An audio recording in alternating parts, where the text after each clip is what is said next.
Welcome back to We Dared Chemistry.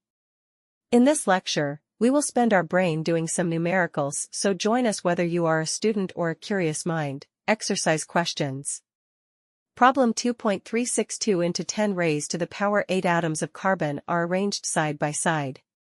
Calculate the radius of carbon atom if the length of this arrangement is 2.4 centimeters. Given. Number of C atoms equals 2 into 10 raised to the power 8 atoms. Length of atoms equals 2.4 centimeters. Solution. 2 into 10 raised to the power 8 carbon atoms covers equals 2.4 centimeters. 1 carbon atom cover equals 2.4 centimeters into 1 divided by 2 into 10 raised to the power 8. Equals 2.4 into 10 raised to the power minus 8 divided by 2. After calculation.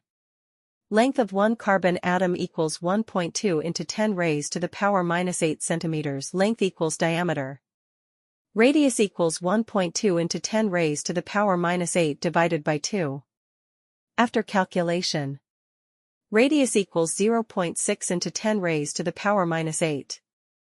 Which can also be written as equals 6 into 10 raised to the power minus 9 centimeters. Thank you for your attention. Keep studying with We Dared Chemistry.